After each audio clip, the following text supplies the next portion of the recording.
الحمد لله والصلاة والسلام على رسول الله أما بعد.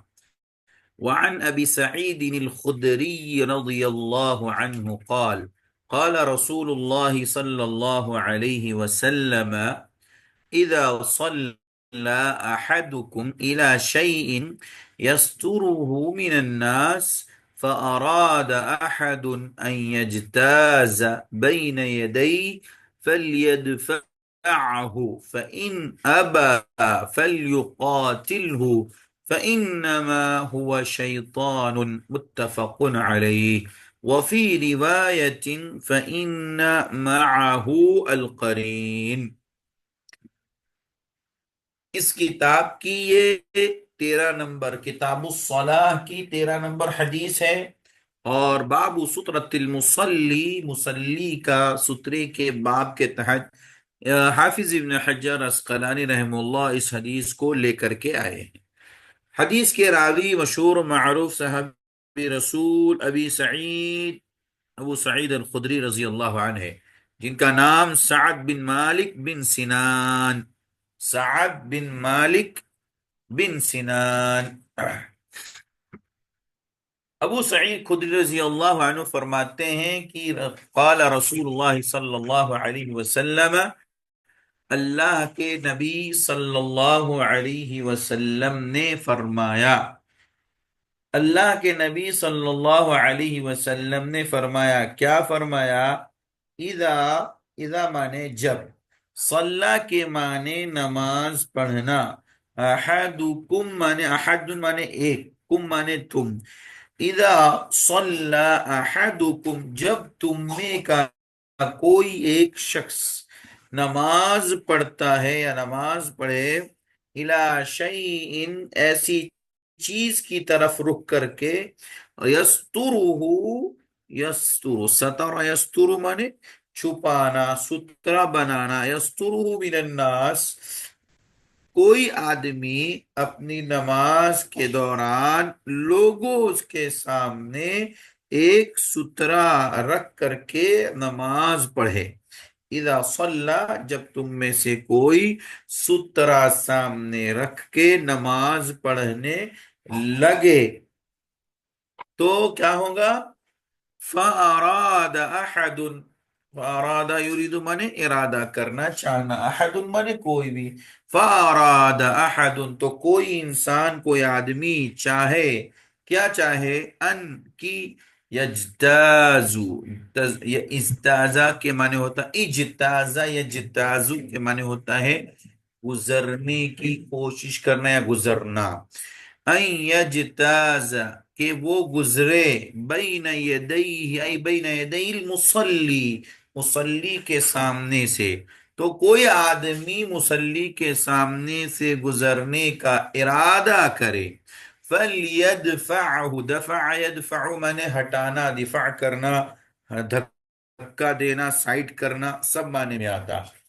فَلْيَدْفَعْهُ تو اسے چاہیے کہ وہ اس گزرنے والے کو ہٹائے، ہو کی ضمیر فَلْيَدْفَعْهُ، ہو کی ضمیر گزرنے والے کی طرف لوٹ رہی ہے، یعنی احد کی طرف، اور یدفع میں جو ہوا ضمیر فاعل ہے وہ نماز مصلی کی طرف لوٹ رہی، نماز پڑھنے والے کی طرف لوٹ رہی ہے، تو فَلْيَدْفَعْهُ اسے چاہیے کہ وہ اسے دفاع کرے، اسے ہٹائے، اسے سائڈ کرے، اسے دھکا دے۔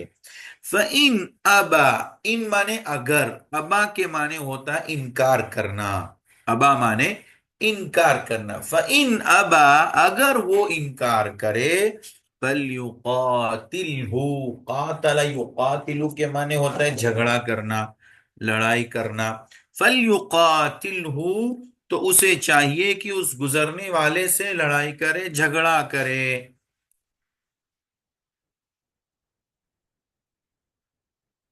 فَإِنَّمَا هُوَ شَيْطَانٌ، پس کے معنی میں، انما کے معنی بے شک، ہوا کا معنی وہ جو گزرنے والا ہے، شیطان معنی شیطان، اس لیے کہ وہ شیطان ہے، فَإِنَّمَا هُوَ شیطان، کیونکہ وہ شیطان ہے، شیطان ہی صرف انسان کے آگے سے گزر جاتا ہے اور نماز خراب کرتا ہے۔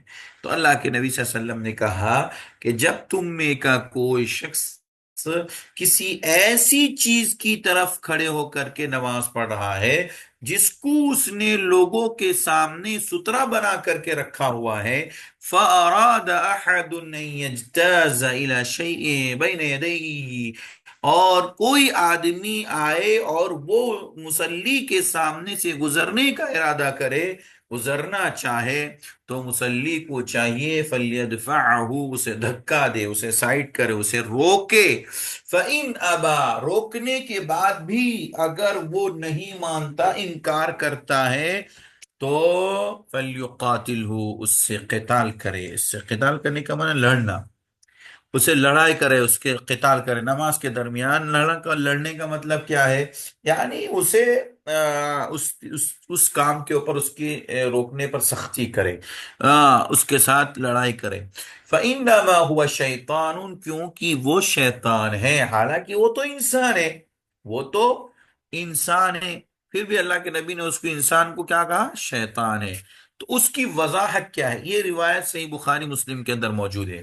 وفی روایت، ایک روایت میں، یعنی مسلم وغیرہ کی یا صحیح بخاری ہی کی روایت میں یہاں تک ہے کہ فَإِنَّ مَعَهُ الْقَرِينَ، فَإِنَّ مَعَهُ الْقَرِينَ کا مطلب یہ ہے کہ اس کے ساتھ اس کا قرین، اس کے ساتھ اس کا ساتھی ہے، اس کا قرین مطلب ساتھی۔ فَإِنَّ، بے شک، مَعَهُ، اس کے ساتھ، یعنی گزرنے والے کے ساتھ، القرین مانے ساتھی، تو اس گزرنے والے کے ساتھ اس کا ساتھی ہے، یعنی اس کا دوست۔ کون؟ شیطان۔ اللہ کے نبی صلی اللہ علیہ وسلم نے اس گزرنے والے کو شیطان کہا، حالانکہ وہ شیطان نہیں ہے، وہ شیطان نہیں، وہ تو گزرنے والا انسان ہے، تو پھر اللہ کے نبی نے اس کو شیطان کیوں کہا؟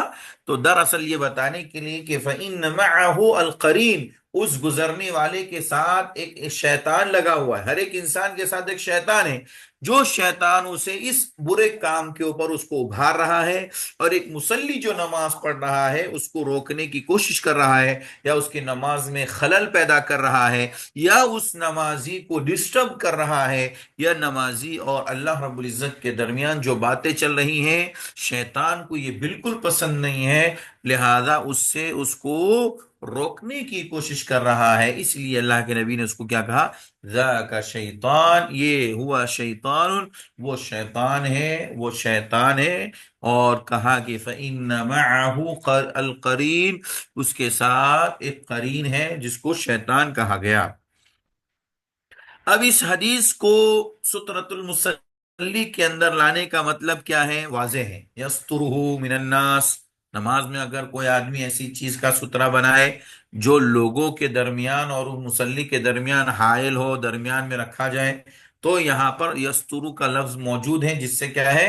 بابو سترۃ المصلی کے اندر دونوں میں تطبیق موجود ہے، اور دونوں کے درمیان ایک مطابقت ہے، لہذا سترۃ المصلی باب کے اندر اس حدیث کو لانا کوئی بے فائدہ نہیں، بلکہ یہ صحیح ہے، کیونکہ یہاں پر سترے کا ذکر ہوا ہے۔ اب اس کے اندر، اس حدیث کے اندر کچھ مسائل ہیں۔ اس حدیث سے معلوم ہوتا ہے کہ جب نمازی نے سترہ رکھا ہوا ہو اور کوئی اس کے اور سترے کے درمیان سے درمیانی فاصلے سے گزرنا چاہے، تو نمازی کو اسے پہلے اشارے وغیرہ سے روکنا چاہیے۔ پہلے اسے کیا، فَلْيَدْفَعْهُ کا مطلب یعنی اسے اشارے وغیرہ کے ذریعے روکنا چاہیے، ہاتھ ہلا کر کے، بھائی رکو رکو رکو، زبان سے نہیں بولنا ہے، نماز میں زبان سے کوئی بھی کلمہ نہیں کہنا ہے۔ تو کیسے روکیں گے؟ ہاتھ سے روکیں گے، اشارہ۔ لیکن اگر گزرنے والا نہ رکے تو اس سے لڑائی بھی کی جا سکتی ہے، اس سے لڑائی بھی کی جا سکتی ہے، یعنی حجت کر کے اس کے اوپر سختی کی جا سکتی ہے، اس کے ساتھ لڑائی کی جا سکتی ہے۔ اور جمہور علماء نے اس عمل کو مستحب، جبکہ ظاہر نے اسے واجب قرار دیا۔ جمہور علماء یعنی امت کے اکثر تمام علماء نے کہا کہ یہ جو عمل ہے، کون سا عمل؟ یہ عمل جو ایک مصلی جو گزرنے والے کو روکتا ہے اشارے سے پہلے، پھر اس کے ساتھ نہیں رکنے پر مارتا ہے یا اس کے ساتھ جنگ کرتا ہے، لڑائی کرتا ہے، تو یہ جمہور علماء کے نزدیک مستحب ہے۔ تو ظاہری لوگ جو ظاہر کو دیکھ کر کے فیصلہ کرتے ہیں یا مسئلہ نکالتے ہیں، وہ ظاہری لوگوں کے یہاں یہ حدیث جو ہے اپنے وجوب پر دلالت کرتی، یعنی مصلی کو ضروری ہے کہ وہ روکے گزرنے والے کو، واجب ہے مصلی کے اوپر روکنا، واجب ہے۔ اگر وہ نہیں رکتا ہے تو پھر اس سے لڑائی کرے، جنگ کرے، لڑائی کرے۔ تو معلوم یہ ہوا کہ ظاہری لوگ یہ کہتے ہیں کہ یہاں پر واجب ہے مصلی کا روکنا، جبکہ جمہور علماء کہتے ہیں کہ اس کا روکنا مستحب ہے۔ اور مستحب کا مطلب یعنی روکیں گے تو اچھا ہے، نہیں روکیں گے تو کوئی گناہ نہیں ہے۔ دوسرا مسئلہ اس حدیث سے یہ بھی معلوم ہوا کہ اتنے عمل سے نماز باطل نہیں ہوتی۔ اتنے عمل سے یعنی کوئی آدمی اگر گزر جائے تو اس سے وہ نماز باطل نہیں ہوتی۔ اس حدیث کے اندر دو مسئلے میں نے ابھی آپ کو بتا دیے۔ پہلا مسئلہ کیا معلوم ہوا کہ اگر نمازی اور مصلی، نمازی جس کو ہم مصلی کہتے ہیں، اس کے اور سترے کے درمیان سے اگر کوئی آدمی گزرتا ہے تو اسے روکا جائے گا۔ اگر وہ نہیں رکتا ہے تو پھر اس سے جنگ کی جائے گی، لڑائی کی جا سکتی ہے۔ یہ جمہور اہل علم کی قول کے مطابق مستحب ہے، اور ظاہری لوگ جو کہتے ہیں ان کے مطابق یہ واجب ہے۔ دوسرا مسئلہ یہ معلوم ہوا کہ اتنے عمل سے، یعنی یہ تو معمولی عمل نہیں ہے، حالانکہ بہت بڑا گناہ ہے، لیکن اس عمل سے، اتنے عمل سے انسان کی نماز باطل نہیں ہوتی۔ انسان کی نماز باطل نہیں ہوتی۔ اگر کوئی آدمی گزر جائے تو اس کی وجہ سے نماز باطل نہیں ہوتی۔ کل کسی نے سوال بھی کیا تھا کہ اگر بچہ جو ہمارے ساتھ ہوتا ہے اگر گزرے آگے پیچھے سے تو کیا نماز باطل ہو جاتی ہے؟ تو بڑا بھی اگر گزر جائے تو بھی نماز باطل نہیں ہوتی۔ دو مسئلے معلوم ہوئے۔ تیسرا مسئلہ یہ معلوم ہوا کہ انسان کے اندر بھی کچھ لوگ شیطان ہوتے ہیں، جس سے کہ قرآن نے خود کہا، سورہ ناس پڑھی آخری آیت، من الجنتی والناس، من الجنتی والناس، لوگوں میں سے اور انسانوں میں سے کچھ کیا ہوتے ہیں؟ وسوسے ڈالنے والے ہوتے ہیں۔ جیسے شیاطین وسوسے ڈالتے ہیں، ویسے انسانوں میں بھی کچھ شیاطین ہوتے ہیں جو شیطان کا کام کرتے ہیں اور شیطانی حرکتیں کرتے ہیں۔ تو یہاں پر اللہ کے نبی صلی اللہ علیہ وسلم نے جو کہا کہ وہ شیطان ہے، بتانا مقصود یہ ہے کہ انسان کے اندر بھی، انسان ہونے کے باوجود کچھ لوگ شیطان ہوتے ہیں، یعنی وہ شیطان ہی کی بات پر عمل کرتے ہیں اور شیطانی حرکتیں کرتے ہیں، جس کی بنیاد پر وہ لوگوں کے یا اچھے بھلے لوگوں کی عبادتوں کو ضائع کرتے ہیں۔ اور ایک مسئلہ یہ بھی معلوم ہوا کہ مصلی کو خود سے سترے کا اہتمام کر کے ہی نماز شروع کرنی چاہیے۔ مصلی کو خود سے ہی سترے کا اہتمام کر کے ہی نماز شروع کرنی چاہیے، کیونکہ آپ نے کیا فرمایا، اذا صلی احدکم الی شیء، کسی چیز کی طرف رک کر کے اگر نماز پڑھتا ہے جس کو سترا بنانا چاہتا ہے، تو اس میں کیا معلوم ہوا؟ معلوم یہ ہوا کہ مصلی کو خود سے سترے کا اہتمام کرنا چاہیے۔ بعض لوگ بعد میں لا کر کے رکھتے ہیں تاکہ جو ہے سامنے والا آسانی سے گزر سکے، تو اس معاملے میں اس کیفیت تک پہنچنے کا مسئلہ ہی نہیں آنا چاہیے کہ کوئی آدمی آئے گا لا کر کے رکھے گا تو ہمارا سترا بنے گا۔ نہیں، مصلی کو خود اس بات کی تاکید کی جا رہی ہے کہ وہ خود مصلی کا اہتمام کرے نماز شروع کرنے سے پہلے۔ تو یہ تین مسائل آپ لوگوں کے سامنے، میں نے آپ کے سامنے ذکر کیے ہیں۔ اب اس حدیث کے اندر جو اہم مسئلہ ذکر کیا گیا ہے وہ یہی ہے کہ گزرنے والا، اس کو چاہے علم ہو یا نہ ہو کہ کوئی نماز پڑھ رہا ہے، اگر وہ گزر گیا یا گزرنے لگ رہا ہے، گزرنا چاہ رہا ہے، تو پھر ایسی صورت میں کیا ہوگا؟ اس کو روکا جائے گا۔ اسے روکنے کا طریقہ یہ ہے کہ اس کو اشارے سے روکا جائے گا، اور اگر وہ رک جاتا ہے تو پھر مسئلہ حل ہے، اور اگر نہیں رکتا، انکار کرتا ہے کہ میں یہ کام کروں گا، تو پھر اس کے ساتھ لڑائی کا بھی معاملہ کیا جا سکتا ہے، اس کے ساتھ ہاتھا پائی بھی ہو سکتی ہے، مار پیٹ کا معاملہ بھی ہو سکتا ہے، کیونکہ یہ ایک بہت بڑا کام ہے اللہ کا کے سامنے نماز پڑھ کھڑے ہو کر کے نماز پڑھنا۔ لہذا اگر وہ اس کو توڑنے کی کوشش کرتا ہے تو دراصل وہ خود انسان توڑنے کی کوشش نہیں کر رہا ہے، اس کا شیطان جو اس کا دوست، اس کا قرین ہے، وہ اسے اس چیز کی رہنمائی کر رہا ہے، اس لیے اس پر وہاں پر اس کے اوپر سختی کی جا سکتی ہے۔ اس حدیث سے ایک مسئلہ یہ بھی معلوم ہوا کہ بوقت ضرورت، بوقت ضرورت کسی کے اوپر سختی، وہ بھی لڑائی کی سختی اور قتال کی سختی کی جا سکتی ہے بوقت ضرورت۔ جیسے کہ اللہ کے نبی صلی اللہ علیہ وسلم نے یہاں پر حکم دیا کہ اگر وہ نہیں مانتا ہے ایک بار روکنے سے، دو بار روکنے سے، اشارہ کرنے سے، تو پھر تیسری بار بھی اگر گزرنے کی کوشش کرتا تو پھر اس سے کیا کیا جائے گا؟ قتال کیا جائے گا، لڑائی۔ تو بوقت ضرورت کسی سے لڑائی کی جا سکتی ہے، کسی سے قتال کیا جا سکتا ہے، چونکہ وہ اس مسئلے کے اندر گنہگار بھی ہوگا اور ہماری نماز کو بھی خراب کرنے والا ہوگا۔ تو اس طریقے سے ہم اور آپ اس حدیث کو پوری طریقے سے سمجھ سکتے ہیں۔ اب اس حدیث کے اندر جس راوی کا نام آپ نے دیکھا ہے، آپ پڑھا ہے، آپ نے جو آپ کے سامنے ہے، اس راوی کا نام ہے ابو سعید خدری، ان کی کنیت ہے۔ ابو سعید خدری کیا ہے؟ ان کی کنیت، ابو سعید ان کی کنیت ہے، اور ان کا نام ہے سعد بن مالک بن سنان۔ سعد بن مالک بن سنان ان کا نام ہے۔ ان کی پیدائش 10 قبل ہجری یثرب یعنی مدینہ میں ہوئی، ہجرت سے 10 سال پہلے مدینہ منورہ میں ہوئی، اور وفات 74 ہجری میں ہوئی، وفات 74 ہجری میں 80 سال کی عمر میں، جی وہ بھی مدینہ منورہ میں ہی ہوئی ہے۔ اور یہ دفن کیے گئے البقیع الغرقد کے اندر، بقیع الغرقد میں دفن ہوئے، اور ان کی اولاد میں ان کا نام آتا ہے عبد الرحمن بن ابی سعید الخدری، عبد الرحمن بن سعید الخدری رضی اللہ عنہ۔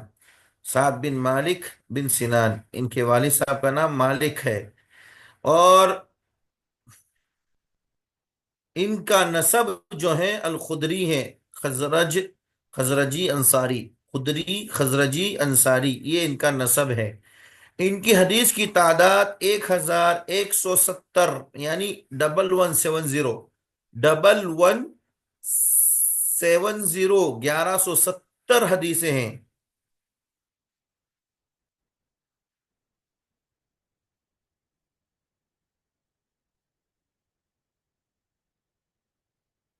1170، 70 جس کو بولتے ہیں 1170، اتنی حدیثیں ان کی مروی ہیں احادیث کی کتابوں کے اندر، یہ بھی کثیر روایتیں کرتے ہیں۔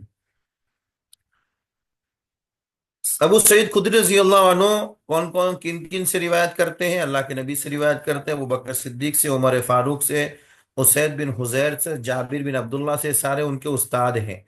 اور ان کے شاگرد میں کون کون آتے ہیں؟ عبداللہ ابن عمر بن خطاب آتے ہیں، جابر بن عبداللہ بن عمرو بن الحرام آتے ہیں، انس بن مالک آتے ہیں، عامر بن سعد بن ابی وقاص آتے ہیں، عمرو بن سلیم آتے ہیں، ابو سلمہ بن عبد الرحمن بن عوف آتے ہیں، اور اسی طریقے سے بہت سارے اور بھی لوگ محدثین ان کے شاگردوں میں سے ہیں جو ان سے روایتیں کرتے ہیں۔ جیسا کہ میں نے بتایا کہ ان کی حدیثوں کی تعداد 1170 یعنی 1170 ہے، اور امام بخاری مسلم نے ان کی 43 حدیثوں کو جمع کیا ہے۔ ان میں امام بخاری کے یہاں 16 حدیثیں ہیں، اور امام مسلم رحمہ اللہ کے نزدیک 30 حدیثیں ہیں۔ امام مسلم رحمہ اللہ کے نزدیک 52 حدیثیں ہیں، 52 حدیثیں امام مسلم رحمہ اللہ نے ابو سعید خدری رضی اللہ عنہ سے روایت کی ہیں، اور امام بخاری رحمہ اللہ نے 16 حدیثیں بیان فرمائی ہیں۔ اس طریقے سے صحیح بخاری مسلم وغیرہ کے اندر آپ کو یہ حدیثیں ملیں گی۔ تو ابو سعید خدری رضی اللہ عنہ کے بارے میں مختصر انداز میں نے آپ کے سامنے خاکہ رکھا. یہ صغار صحابہ یعنی چھوٹے صحابہ میں سے ہیں، لیکن زیادہ روایت کرنے والے راویوں میں ان کا بھی نام آتا ہے، اور آپ اکثر ان کی حدیثوں کو سنا کریں گے احادیث کی کتابوں میں جب آپ اور حدیث کی کتابیں انشاءاللہ پڑھیں گے. جی، تو یہ خلاصہ ہوا آج کے درس کا جو میں نے آپ کے سامنے رکھا. چاہے وہ ابو سعید خدری رضی اللہ عنہ کی سوانح ان کی زندگی کے تعلق سے ہو، یا حدیث رسول کے تعلق سے ہو، یا سترت المصلی، باب سترت المصلی، مصلی کے سترے کے باب کے حوالے سے ہو، یا حدیث رسول میں اس کی کیا مطابقت ہے اس کے حوالے سے ہو، یا مسئلے مسائل کے تعلق سے ہو، تو میں نے آپ کے سامنے خلاصے کے طور پر یہ ساری باتیں بیان فرمائی. اگر آپ لوگوں میں سے کسی کو کوئی چیز سمجھ میں نہ آئی ہو تو پوچھ سکتے ہیں.